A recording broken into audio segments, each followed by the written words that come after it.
क्या होगा अगर कैंग दी कॉन्करर, थैनोस और रावण के बीच में फाइट हो जाए तो कौन जीतेगा? और इन तीनों में सबसे पावरफुल कैरेक्टर कौन है? एमसीयू का नया मल्टीवर्स लेवल थ्रेट कैंग दी कॉन्करर, मैड टाइटन थैनोस या लंकापति दशानन रावण? तो ये वीडियो बहुत ही इंटरेस्टिंग होने वाली है, इसलिए इसे बिल्कुल भी स्किप मत करना और एंड तक जरूर देखना ताकि तुम कुछ भी मिस ना करो। तो कैंग, थैनोस और रावण तीनों अपनी सुपर पावरफुल और सुपर डिस्ट्रक्टिव स्टैंड की वजह से मोस्ट पावरफुल कैरेक्टर्स में से एक है और बहुत ही कम ऐसे कैरेक्टर्स हैं जो एक्चुअली उन्हें हरा पाए हैं। तो सबसे पहले बात करते हैं कैंग वर्सेस थैनोस की और जानने की कोशिश करते हैं कि इन दोनों में से ज्यादा पावरफुल कौन है। बात करें कैंग की, तो कैंग एक नॉर्मल ह्यूमन बीइंग है जिसका नाम नेथानियल रिचर्ड है और उसकी स्टोरी शुरू होती है आज से लगभग 900 साल बाद फ्यूचर में। तो कैंग की स्टोरी बहुत कॉम्प्लिकेटेड है जिसमें timeline, time travel, multiple Kang, Kang के बहुत सारे वेरिएंट्स और कैंग काउंसिल जैसी बहुत सारी चीजें हैं। तो कैंग 13वीं सेंचुरी में पैदा हुआ एक नॉर्मल ह्यूमन बीइंग है जिसका असली नाम नेथानियल रिचर्ड्स है और जैसा कि तुम्हें नाम से ही पता लग रहा होगा, ये फैंटास्टिक फोर के रीड रिचर्ड्स की फैमिली को बिलोंग करता है, जो कि अभी तक पूरी तरह से कंफर्म नहीं है क्योंकि कॉमिक्स से बहुत सारे ऐसे इंसिडेंट भी हुए हैं जिससे पता लगता है कि ये शायद डॉक्टर डूम से रिलेटेड है, जो कि अभी तक क्लियर नहीं है। और खुद कैन को भी ये पता नहीं होता कि एक्चुअल में उसके एंसेस्टर्स कौन है, जिसके बाद वो अपने पास्ट और रिचर्ड टाइटल पे रिसर्च करना शुरू करता है और उसे पता लगता है अर्थ 616 के फैंटास्टिक फोर और डॉक्टर डूम के बारे में। और इसी दौरान उसे अपने पूर्वजों की एक टाइम मशीन भी मिलती है और वो अपने सभी सवालों का जवाब जानने के लिए पास्ट में जाने का डिसीजन लेता है और गलती से पहुंच जाता है एंशिएंट इजिप्ट में। पर फिर वो वहां से वापस आने, अपनी आइडेंटिटी के बारे में पता लगाने के बजाय वहीं पर रहने का डिसीजन लेता है और वहीं पे अपनी आइडेंटिटी को चेंज करके पूरे इजिप्ट को कैप्चर करके वहां का फैरो बन जाता है, जो कि वहां के लोगों के लिए गॉड की तरह था क्योंकि वो फ्यूचर से आया था और बहुत सी ऐसी चीजों के बारे में जानता था जिसे उस टाइम के लोग सोच भी नहीं सकते थे। और वो पास्ट के सभी इवेंट्स, टाइमलाइन और आगे क्या होने वाला है सब कुछ जानता था। और नेथानियल रिचर्ड्स वहां पे आराम से रह रहा था जब तक फैंटास्टिक फोर की टीम वहां पे नहीं आ जाती टाइमलाइन को सेव करने के लिए। और क्योंकि नेथानियल के पास कोई भी सुपर पावर्स नहीं थी, इसलिए वो फैंटास्टिक फोर की टीम से बहुत ही आसानी से हार जाता है। और ये बात याद रखना कि वो अभी तक कैंग द कॉन्करर नहीं बना है और ना ही उसके पास अपना कोई फ्यूचर का अटैक और फ्यूचर की वेपन्स है। जिसके बाद नेथानियल अपनी टाइम मशीन में बैठकर 13वीं सेंचुरी में जाने की ट्राई करता है, पर क्योंकि ये टाइम मशीन उतनी भी परफेक्ट नहीं थी और बहुत ही पुरानी थी, इसलिए वो गलती से पहुंच जाता है करंट टाइमलाइन में जहाँ पे एवेंजर्स, फैंटास्टिक फोर और डॉक्टर डूम थे। जिसके बाद वो डॉक्टर डूम के साथ मिलकर अर्थ को कॉन्कर करने का प्लान बनाता है। बट स्टिल क्योंकि नेथानियल के पास कोई भी सुपर पावर्स नहीं है, ना ही उसके पास अभी तक उसका फ्यूचर का कोई टैग है और ना ही अभी तक वो कैंग दी कॉन्कर बना है, वो एवेंजर से बहुत बुरी तरह से हारता है। एंड देन अगेन फिर से एक शर्मनाक हार के बाद नेथानियल फिर से अपने टाइम मशीन में बैठकर अपने 13वीं सेंचुरी में जाने की ट्राई करता है। बट स्टिल उसकी टाइम मशीन उतनी परफेक्ट नहीं है और पता नहीं क्या ही है, वो फिर से टाइम स्टोन के चलते हमारे टाइम से 2000 साल आगे और अपने टाइम से 1000 साल आगे पहुंच जाता है 14वीं सेंचुरी में। और जब वहां पर पहुंचता है तो वो देखता है कि सभी मशीनों और ह्यूमंस के बीच में वॉर चली हुई है और पूरी ह्यूमैनिटी खत्म होने वाली है। क्योंकि ये मशीन उनके टाइम की नहीं थी बल्कि पास्ट की थी, इसलिए 14वीं सेंचुरी में किसी को भी ये पता नहीं था कि इन मशीनों को कैसे यूज करना है। और क्योंकि नेथानियल पास्ट से आया था और ये सभी मशीन्स उसी के टाइम की थी, इसलिए वो इन सभी मशीन्स को यूज करना जानता था और वो इन सभी मशीन्स को बंद करके वॉर को रोकने के बजाय इन मशीन्स का यूज करके खुद को अपग्रेड करता है, अपने लिए एक आर्मर बनाता है और 14वीं सेंचुरी की पूरी अर्थ को ही कॉन्कर कर लेता है। जिसके बाद वो अपने लिए एक नई आइडेंटिटी लेता है और नेथानियल रिचर्ड्स से बन जाता है कैंग द कॉन्करर। पर वो यहीं पे नहीं रुकता बल्कि अपने टैक और टाइम ट्रैवल का यूज करके वो उस टाइम की पूरी गैलेक्सी को कॉन्कर कर लेता है। और इसके बाद की कैंग की स्टोरी में इतना ज्यादा टाइम ट्रैवल है कि उसे मास्टर ऑफ टाइम भी कहा जाता है और इन सब टाइम ट्रैवल की वजह से उसके बहुत सारे वेरिएंट्स भी हैं। और अगर किसी फाइट में कैंग हारने वाला होता है तो वो टाइम ट्रैवल करके पास्ट में चला जाता है और अपने पास्ट वाले वेरिएंट को बताता है कि कैसे वो इस फाइट को हारने वाला था और क्या करके वो इस फाइट को फ्यूचर में जीत सकता है। इसके अलावा मल्टीवर्स में काउंसिल ऑफ कैंग भी है जिसमें मल्टीवर्स के सभी कैंग है और वहीं पर है एक सुप्रीम कैंग जिसका मेन मोटिव सभी टाइम के सभी यूनिवर्सेस को कॉन्कर करना है। बात करें कैंग के पावर्स की, तो कैंग एक नॉर्मल ह्यूमन बीइंग है जिसके पास कोई भी सुपर पावर नहीं है और वो बस जीनियस लेवल इंटेलिजेंट और हैंड टू हैंड कॉम्बैट का मास्टर है। पर कैंग की सबसे बड़ी वेपन और पावर है उसका टाइम ट्रैवल और उसका आर्मर, जो कि उसे Superman strength, speed, stamina, durability और टाइम ट्रैवल जैसी एबिलिटीज देता है। और उसने इमरजेंसी सिचुएशन के लिए अपने कुछ क्लोन्स ही बना के रखे हैं जो कि फिलहाल तो अनकॉन्शियस है। पर मल्टीवर्स के अगर किसी भी सिनेरियो में कैंग मरने वाला होता है तो उसके आर्मर के अंदर की एक डिवाइस उसकी कॉन्शियसनेस को उन क्लोन्स में शिफ्ट कर देती है, जो कि किसी दूसरी टाइमलाइन में सेफ लोकेशन पे होते हैं। और ये एबिलिटी कैंग को ऑलमोस्ट इमॉर्टल बना देती है। तो ये थी कैंग की पावर्स। और कैंग की पावर्स को अच्छे से जानने के बाद अब बात करते हैं थैनोस की और जानने की कोशिश करते हैं कि आखिर ये थैनोस कितना पावरफुल है। थैनोस एक मैड टाइटन है जिसके इरादे तो नेक थे पर उसका करने का तरीका किसी को ज्यादा खास पसंद नहीं आया और वो यूनिवर्स में बैलेंस बनाने के लिए वर्ल्ड की हाफ पॉपुलेशन को मारना चाहता था। बात करें कुछ बेसिक पावर्स की तो थानोस के पास Superman strength, speed, stamina, durability, genius level intelligence और इमोर्टैलिटी ऐसी पावर्स हैं। मतलब वो फाइट के दौरान तो मर सकता है पर एजिंग के थ्रू बूढ़ा होकर कभी नहीं मर सकता। इसके अलावा उसके पास एक्सीलरेटेड हीलिंग भी है जो कि एक अल्टीमेट किलिंग मशीन है और उसने बहुत सारी लड़ाइयों में लाखों प्लैनेट्स के करोड़ों लोगों को मारकर उन्हें कॉन्कर किया है, वो भी बिना किसी इन्फिनिटी स्टोन के। और अगर उसे इन्फिनिटी स्टोन्स भी दे दिए जाएं तो उसकी पावर्स कई हजार गुना तक बढ़ जाती हैं और वो पूरे के पूरे यूनिवर्स को एक ही सेकंड में डिस्ट्रॉय करके नए यूनिवर्स को क्रिएट भी कर सकता है, जो कि वो एंड गेम में करने भी वाला था क्योंकि वो समझ चुका था कि इंसान पुरानी बातों को याद कर रोते रहते हैं और अपने जख्मों को चाटते रहते हैं और वो कभी भी डेवलप होकर आगे नहीं बढ़ सकते और ना ही डेवलप होना डिजर्व करते हैं। इसलिए बेस्ट आइडिया था एक नया यूनिवर्स क्रिएट करके वहाँ का गॉड बनना और वहाँ पर सभी चीजों को परफेक्टली अपने हिसाब से बैलेंस करना, क्योंकि ऑब्वियसली गॉड की बात को कौन ही टालेगा। तो ये थी थानोस की पावर्स और थानोस और कैंग की पावर्स को अच्छे से जान लेने के बाद अब बात कर लेते हैं फाइट कंपैरिजन की और जानने की कोशिश करते हैं कि इन दोनों में से ज्यादा पावरफुल कौन है और फाइट होने पर कौन जीतेगा। तो इस फाइट को हम दो पार्ट्स में देखेंगे। पहला अगर थानोस के पास इन्फिनिटी स्टोन्स हो और दूसरा अगर थानोस के पास इन्फिनिटी स्टोन्स ना हो। बात करें बिना इन्फिनिटी स्टोन्स वाले थानोस की तो इवन बिना इन्फिनिटी स्टोन के भी थानोस एक चलता फिरता पावर हाउस है जो कि बहुत ही ज्यादा पावरफुल है और उसने हजारों प्लैनेट्स के करोड़ों लोगों को मारकर उन्हें कॉन्कर किया है। जबकि कैंग फ्यूचर से आया हुआ एक नॉर्मल ह्यूमन बीइंग है जिसके पास कोई भी सुपर पावर्स नहीं है, बस वो टाइम ट्रैवल कर सकते हैं और उसके पास फ्यूचर के कुछ एडवांस वेपन और एडवांस टैक है। पर थानोस बहुत ही ज्यादा ड्यूरेबल है जो कि सभी एवेंजर्स से अकेला भिड़ गया था और फिर भी उसके सामने कोई खड़ा भी नहीं हो पा रहा था, इसलिए कैंग की किसी भी वेपन का उस पर कोई भी असर नहीं होगा। कैंग के पास उसके मल्टीपल वेरिएंट्स की बहुत बड़ी आर्मी है पर थानोस के पास भी उसकी चितौड़ी सेना है जो कि क्या कर सकती है ये तुम एंड गेम में देख ही चुके हो। थानोस एक अल्टीमेट किलिंग मशीन है जो कि एक ही सेकंड में कैंग और उसके आर्मर को मल्टीवर्स से तो नहीं पर एटलीस्ट अपने यूनिवर्स से डिस्ट्रॉय कर सकता है और मार्वल का ये मल्टीवर्स लेवल थ्रेट थानोस के आगे 2 मिनट भी नहीं टिक पाएगा। और वैसे भी जो एंटमैन 3 में एंटमैन से आने वाला है उसको तुम थानोस से क्या ही कंपेयर करोगे जो कि एवेंजर्स की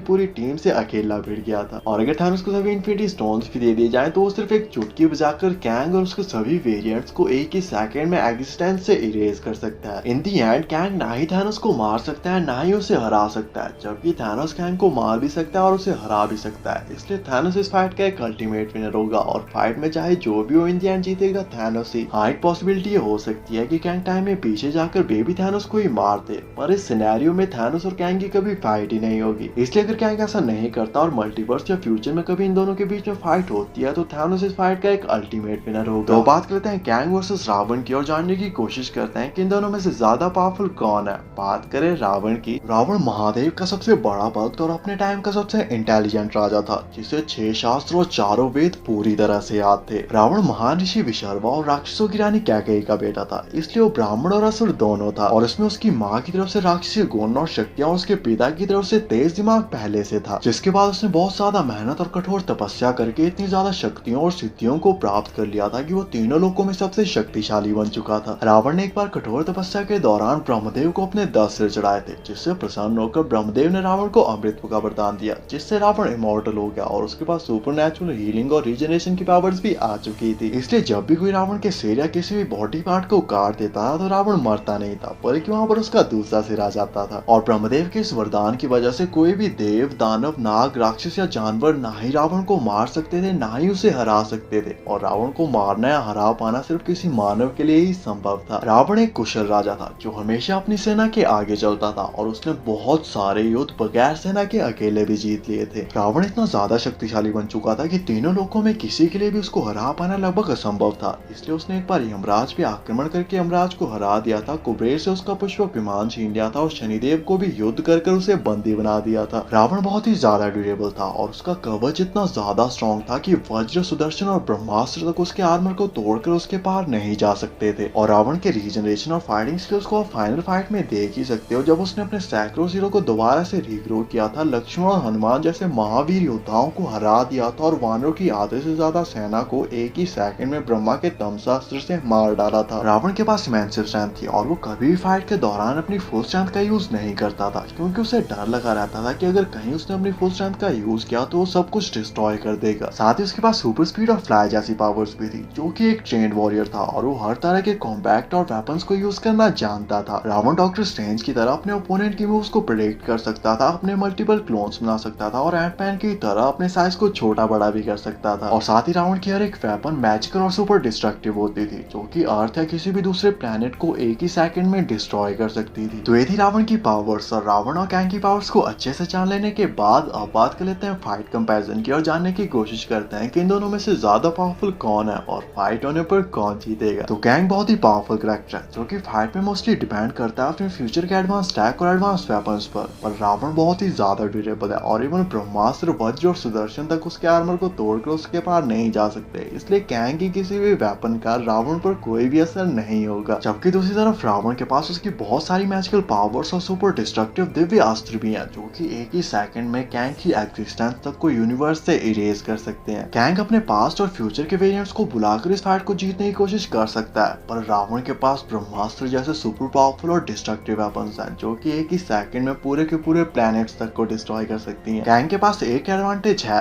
जो कि है उसका ह्यूमन होना। इसलिए ब्रह्मदेव के वरदान की वजह से वो एक्चुअली रावण को हरा और मार सकता है। पर फिर सवाल आता है कैसे, क्योंकि कैंग के पास उसका फ्यूचर का टैक और एडवांस वेपन्स तो है, पर फिर भी वो फ्यूचर से हुआ एक नॉर्मल ह्यूमन बीइंग है, जो कि रावण के एक नॉर्मल से अटैक को भी सर्वाइव नहीं कर पाएगा। जबकि रावण अपने टाइम के महाशक्तिशाली राजाओं, राक्षसों और देवताओं तक को हरा चुका है, जो कि ऑब्वियसली कैंग से कई गुना ज्यादा पावरफुल होंगे। हाँ, अगर कैंग पास में जाकर विभीषण को ढूंढकर नाभि में अमृत के बारे में पता लगा ले, वो अलग बात है। रावण की नाभि में अमृत है, जो कि उसे सुपरनैचुरल हीलिंग और रीजनरेशन की भी पावर्स प्रोवाइड करता है, जिससे रावण ऑलमोस्ट इमॉर्टल बन जाता है। इसलिए मान लो समहाउ, जो कि ऑलमोस्ट इम्पॉसिबल है, पर मान लो समहाउ अगर कैंग रावण का सिर भी काट देता है, फिर भी रावण इससे नहीं मरेगा, बल्कि वहां पर उसका दूसरा सिर आ जाएगा और रावण वैसे ही फाइट करता रहेगा जैसे कुछ हुआ ही नहीं है। रावण का आर्मर बहुत ही ज्यादा स्ट्रॉन्ग था और इवन वज्र, सुदर्शन और ब्रह्मास्त्र तक उसके आर्मर को तोड़कर उसके पार नहीं जा सकते थे। इसलिए कैंग के पास चाहे कितना ही उसका फ्यूचर का अटैक और एडवांस वेपन्स क्यों ना हो, एटलीस्ट वो वज्र या सुदर्शन से तो पावरफुल नहीं हो सकती। इसलिए कैंग की सभी वेपन्स और सभी अटैक्स रावण के अगेंस्ट इफेक्टलेस होंगे और उनका रावण पर कोई भी असर नहीं होगा। और वैसे भी जो एंटमैन 3 में एंटमैन से आने वाला है, उसको तुम रावण से क्या ही कंपेयर करोगे, जिसको हराने के लिए खुद भगवान को अवतार लेके आना पड़ा था। हाँ, एक पॉसिबिलिटी हो सकती है कि कैंग टाइम ट्रैवल करके पास में जाए और रावण को पैदा होते ही मार दे, जो कि वो कर भी सकता है और इस तरह से वो इस फाइट को जीत सकता है। पर अगर कैंग ऐसा करता है तो रावण कभी बड़ा ही नहीं होगा और ना ही वो बड़ा होकर कैंग के साथ फाइट करेगा, इसलिए ये फाइट कभी होगी ही नहीं। पर अगर कैंग ऐसा नहीं करता और फ्यूचर के किसी पर्टिकुलर सिनेरियो में कैंग और रावण के बीच में फाइट होती है, तो रावण इस फाइट को इजीली जीत लेगा। हालांकि कैंग जैसे ही मरने वाला होगा, उसका आर्मर उसकी कॉन्शियसनेस को उसकी दूसरी क्लोन बॉडी में शिफ्ट कर देगा, फिर भी रावण एटलीस्ट उसकी सामने वाली बॉडी को डिस्ट्रॉय कर देगा और इस फाइट को इजीली जीत लेगा। इन दी एंड कैंग ना ही रावण को मार सकता है, ना ही उसे हरा सकता है, जबकि रावण कैंग को मार भी सकता है और हरा भी सकता है। इसलिए रावण इस फाइट का एक अल्टीमेट विनर होगा और फाइट में चाहे जो भी हो, इन दी एंड जीतेगा रावण ही। बाकी आपके हिसाब से इस फाइट की और क्या पॉसिबिलिटीज हो सकती हैं और नेक्स्ट वीडियो किस टॉपिक पे बनानी चाहिए, कमेंट करके जरूर बताना।